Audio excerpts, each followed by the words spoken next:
Break के बाद आपका एक बार फिर से स्वागत है। आप देख रहे हैं बिंदास बोल, और बिंदास में अब तक इस बहस में हम आगे बढ़ रहे हैं कि बलात्कारियों को हो क्या सज़ा और क्या कारण है इस घटना के, और क्या कारण है कि सरकार अभी भी लोगों की मांग को मान नहीं रही है।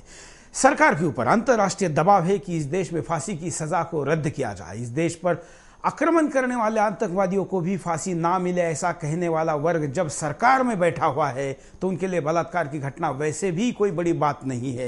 ये वो लोग हैं जो कहते हैं कि बलात्कार का विरोध नहीं कर सकते तो उसका आनंद लीजिए। ऐसे लोगों के होते हुए इस देश में बलात्कारियों को सजा कैसी हो सकती है, क्या हो इसका उपाय, इस तरफ जाने के पहले हम कारणों पर नजर डाल रहे थे, उसी में आगे बढ़ते हैं। हम चलते हैं, हमारे साथ वकील के तौर पर, लीगल क्षेत्र के तौर पर यहाँ पर उपस्थित है अतिथि, उनके पास चलते हैं। जी, ये कुछ समय पहले एक घटना हुई थी, तो हमारी जो मुख्यमंत्री हैं दिल्ली की, उन्होंने कहा कि ये लड़कियां जरा टाइम से जाएं, स्कर्ट्स क्यों पहनती हैं, कपड़ों का ध्यान रखें, और अगर आप जो है एफडीआई ला सकते हो, ग्लोबलाइजेशन पे ध्यान है तुम्हारा, पूरा वर्ल्ड को एक मान के चल रहे हो, सारा कुछ पूरी फाइनेंस आपका सर्कुलेशन वर्ल्ड वाइड है, तो उसमें जो कल्चर है वो भी तो बच्चों में आएगी, फैशन भी बच्चे सीखेंगे। बेटा ही क्यों करे फैशन, बेटी क्यों ना करे, वो भी पहनेंगे वो उस तरह के कपड़े। कपड़े पहनने का मतलब ये नहीं है कि वो लोगों को आकर्षित कर रही है, वो कहती है कि आओ मेरे साथ कुछ गलत कार्य करो, इसका लेना देना यही नहीं है। और हमारा समाज की भी जिम्मेदारी बनती है कि जो बच्चे हैं, बेटे मेनली, उनको बेटियों से ज्यादा इस चीज के लिए शिक्षित करें कि बच्चे ये जो घर पड़ोसी की बेटी है या मेरी बेटी है, जो भी बहनें हैं, वो सब जो हैं तुम्हारे जैसी हैं, वो भी लड़के जैसी ही हैं, उनके साथ इस तरह का कोई भेदभाव वाला व्यवहार नहीं करना चाहिए। ये जो सेक्स जो अपोजिट सेक्स की है तो इसके प्रति आपका दृष्टिकोण ये हो, उसमें जो एक ही दृष्टिकोण से, यानी कि समाज में इस तरह का समरस बनाना चाहिए कि लड़का लड़की को एक तरह का घर में संस्कार दिए जाने चाहिए। माताओं को, पिताओं को इतना समय नहीं है कि वो संस्कार कहाँ से देंगे। घर में बैठ के जो दारू पीते हैं, 80% समाज की हालत यह है कि घर में बैठ के खुद दारू पीते हैं जिनके पिता, इवन माताएं भी दारू पीती हैं, तो समाज में क्या वो मैसेज देंगे, क्या बच्चों को सिखाएंगे अपने को। और रही पुलिस की कार्रवाई, उस पर बिल्कुल भी प्रोसिक्यूशन के इतना डिले होता है हमारे देश में कि न्याय मिलने की उम्मीद बिल्कुल खत्म हो जाती है। और बहुत सारे मैटर्स में मैंने देखा 376 अपने कोर्ट्स के अंदर कि वहां पे समझौते, 376 जैसे मामलों में समझौते होते हैं, सामाजिक दबाव डाले जाते हैं, लड़की पे माँ बाप का दबाव होता है कि बेटा समझौता कर लेते हैं, इस केस को निपटा देते हैं, नहीं तो तुम्हारी शादी कहाँ होगी। इस तरह का हम लोगों का जो एक समाज डेवलप हो गया है, उसमें जो है हम न्याय की उम्मीद कहाँ से रख बहुत सकते बार हैं। तो ऐसा होता है कि जिसके ऊपर बलात्कार हुआ है उस लड़की से शादी कर लो तो जज भी छोड़ देता है। अगर ऐसा हो तो फिर कार्रवाई कहाँ हुई? मेरे पर एक बात रखना चाहती हूँ। मैं एक संस्था चलाती हूँ और उसमें हम एक CIC प्रोजेक्ट करते हैं, क्राइसिस इंटरवेंशन सेंटर, जिसमें हम चाइल्ड अब्यूज और रेप विक्टिम से ही डील करते हैं। और बहुत दुर्भाग्य की बात है, मैंने देखा है कि उसमें जो गरीब लड़कियां हमारे पास आती हैं तो वो बहुत बड़ी तादाद के अंदर होस्टाइल हो जाती हैं। और होस्टाइल होने का उनका कारण क्या होता है कि रोज रोज उनको पुलिस के पास जाना पड़ता है, पुलिस स्टेशंस पे जाना पड़ता है, रोज रोज कोर्ट के अंदर जाना पड़ता है, और उनको जो वकील मिलता है वो पब्लिक का मिलता है, वो गवर्नमेंट की तरफ से मिलता है, और उसका कोई इंटरेस्ट ही नहीं होता केस में लड़की के साथ खड़े होने में। वो कोई मतलब शुरू समय से लेकर अंत तक लड़की का साथ देने वाला कोई नहीं होता। इसके लिए एनजीओ का रोल उन्होंने बहुत अधिक रखा है, और एनजीओ इसके अंदर बहुत बड़ा रोल करती भी है। लेकिन मैं आपको बताती हूँ, एनजीओ के लोग जब तक वहां तक पहुंचते हैं तो मैंने देखा है कि वो अपना घर छोड़कर, पूरा का पूरा घर छोड़कर, वो परिवार अपने गांव के अंदर, नेटिव विलेज के अंदर चला जाता है या किसी दूसरे स्थान पर चला जाता है। कहने का तात्पर्य ये है कि अगर लड़की के साथ कुछ अप्रिय घटना होती है, बलात्कार भी होता है, तो परिवार भी उसको दबाने की कोशिश करता है और साथ के साथ पूरी व्यवस्था भी उसका साथ देती है। तो परिवार के साथ व्यवस्था दोनों ही लड़की के हित में आज नहीं है, इसलिए हमें इसमें दोनों लेवल पे काम करना होगा। इसमें हमें माइक्रो लेवल पे भी काम करना होगा और मैक्रो लेवल पे भी काम करना होगा।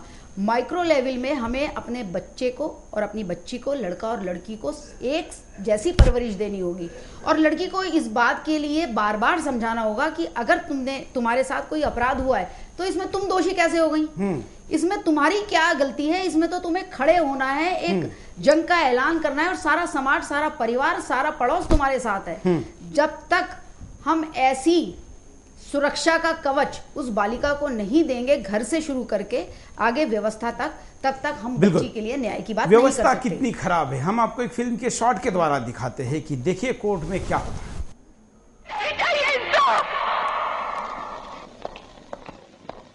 अपने आप को संभालो दामिनी, सच की जीत होगी, हमें इंसाफ मिलेगा। कैसा सच? कौन सा इंसाफ? मुझे कुछ नहीं चाहिए, मुझे कुछ नहीं चाहिए। मुझे बोलने दीजिए गोविंद जी, मुझे बोलने दीजिए। बहुत देखा, बहुत सुना। उर्मी के बलात्कार को धंधा बनाया है इन लोगों ने, धंधा, रोजी रोटी बनाया है। उर्मी के तबाही को चटपटी कहानी बनाकर किश्तों में बेचा है प्रेस ने, तो उसकी बर्बादी को पैसे बटोरने का जरिया बनाया है पुलिस ने। और डॉक्टर, जिसे हम भगवान का दूसरा रूप मानते हैं, वो भी पैसे खाकर भाग गया उर्मी को मरने के लिए छोड़कर। गिद्धों से भी बदतर है ये लोग जो जिंदा इंसान को नोच खाते हैं। ढोंगी है, फरेबी है, सबके सब। मंदिर में देवी की मूर्ति को रेशमी कपड़े पहनाते हैं और बाहर औरतों के कपड़े उतारते हैं, नंगा करते हैं उन्हें। ऐसे लोगों में नहीं साबित करनी है सच्चाई, मुझे नहीं साबित करनी है सच्चाई। उर्मी का बलात्कार एक बार क्या देखा मैंने, उसे इंसाफ दिलाने क्या निकली मैं।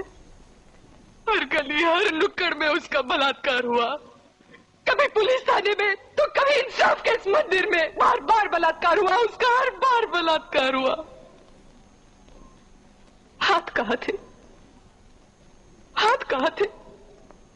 बाहों पर या कंधों पर, कमर पर या जांघों पर? कितनी नंगी थी वो? ये सवाल जरूरी थे, मगर किस तरह पूछे गए थे मुझसे? और जब ऐसे घिनौने सवाल मुझसे पूछे जा रहे थे तो क्यों नहीं उठी एक भी आवाज? कहां थे वो भाई जो बहन की रक्षा के लिए राखी पहन के निकलते हैं? क्यों झुकी हुई है आज सबकी नजरें? क्यों? ये वास्तव है और यही होता है। शोभा जी, मैं एक बात इसमें ये कहना चाहती हूँ कि सबसे ज्यादा इसमें अगर जिम्मेदारी किसी की आ पड़ी है तो वो पुरुष वर्ग की आ पड़ी है। मैं याद दिलाना चाहती हूँ, जब सती प्रथा थी उस टाइम सती प्रथा को समाप्त करने के लिए राजा राम मोहन रॉय आगे बढ़कर आए। और आज जब ये महिलाओं के खिलाफ जो अपराध इतनी बड़ी संख्या के अंदर बढ़ रहे हैं, इसके अंदर अगर इसका कोई समाधान कर सकता है तो मेरे घर के भाई, मेरे साथी और पुरुष वर्ग बड़ी संख्या के अंदर कर सकता है। और बहुत सुखद ये बात है कि आप अगर आज राष्ट्रपति भवन के सामने देखेंगे तो जितनी बड़ी संख्या के अंदर लड़कियां नहीं हैं, उतनी बड़ी संख्या के अंदर लड़के हैं।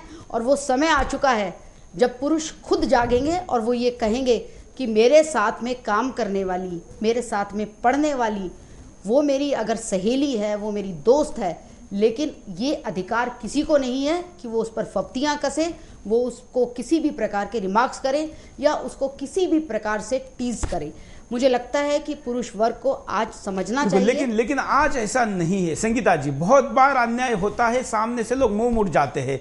पब्लिक प्लेसेस पर किसी लड़की की छेड़ निकाली जाती है, यहाँ तक कि मैं कहता हूं कि पब्लिक प्लेस पर कोई बलात्कार सीधे लाइव करे तो भी यहाँ दिल्ली में उसके लिए शायद ही कोई बचाने आएगा। ऐसा हर समय नहीं होता है, लेकिन मुझे लगता है कि अब दिल्ली ऐसा शहर होता जा रहा है जहाँ लोगों की चिंता एक दूसरे की करनी छोड़ दी है। एक समय पे ऐसा नहीं था। इसका मेन कारण यह है कि दिल्ली में बाहर के लोग जो बहुत ज़्यादा संख्या में आके बसे हैं, उन्होंने एक अजीब तरह का माहौल देखा है, बड़ा शहर देखा है। शायद उनका एक्सपोजर लेवल इतना हाई नहीं है जितना कि एक दिल्ली के आम नागरिक का था एक ज़माने में, और उस वजह से ये चीज़ें ज़्यादा हो रही हैं। लेकिन हमारी पुलिस, हमारे समाज का हर वर्ग, हर आदमी, हर औरत का भी जिम्मा है कि वो ऐसा कुछ इंस्टेंस देखे तो रुके, मदद करें। मैं इस बात से बिल्कुल भी सहमत नहीं हूँ। ऐसा है कि चाहे वो किसी भी प्रदेश से आया हो या वो कहीं से भी आया हो, सबसे पहले एक दूसरे के प्रति सम्मान की भावना ये हर क्षेत्र के अंदर, हर गली मोहल्ले के अंदर होनी चाहिए।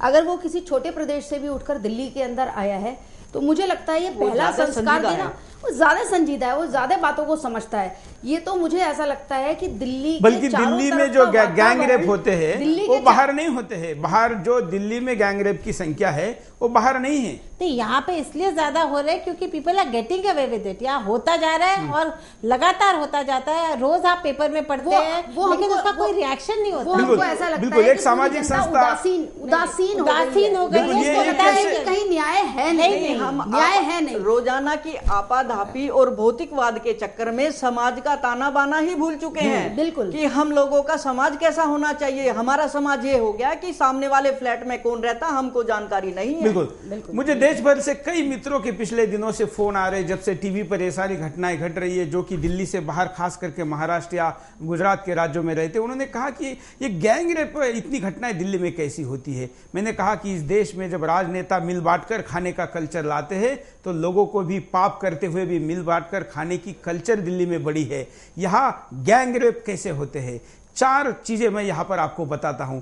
सबसे ज्यादा रेप यहाँ पर होते हैं जो कि मीडिया में नहीं आते, वो पुलिस वाले ही करते हैं। वो होते हैं इंडिया गेट पे, लोधी गार्डन में, पुराना किला में, ऐसी पब्लिक प्लेसेस जहां पर लड़के शाम के समय में या दिन के समय में अपनी गर्लफ्रेंड को लेकर आते हैं और पुलिस वाले उनको पकड़ते हैं और कहते हैं कि तुमको अंदर डाल दूंगा।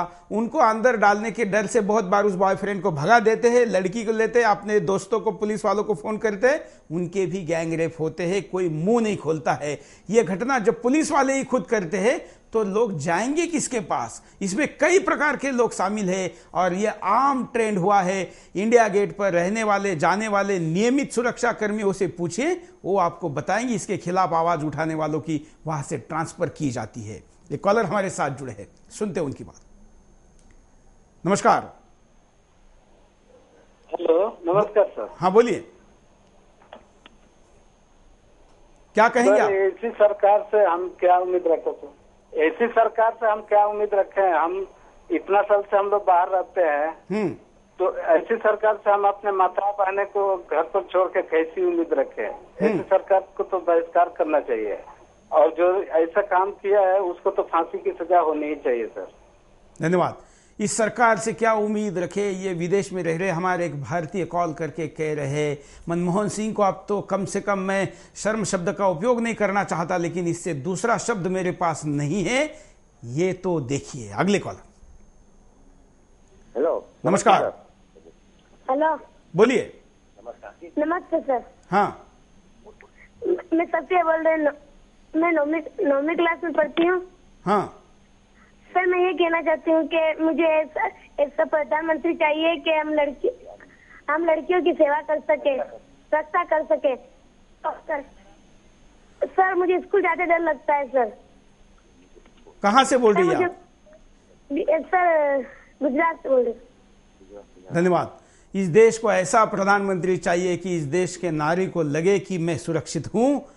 क्या ऐसा प्रधानमंत्री इस देश में कब मिलेगा? ये एक 9वीं कक्षा की छात्रा का सवाल है, सीधे टीवी चैनल पर कॉल करके। शोभा जी, क्या उम्मीद है? देखिए, हम सरकार क्यों चुनते हैं? हम सरकार इसलिए चुनते हैं कि वो एक ऐसी व्यवस्था देगी जिसमें हम सुरक्षित रूप से जी पाएंगे, और वो सुरक्षा आज बिल्कुल जीरो के बराबर है। मुझे लगता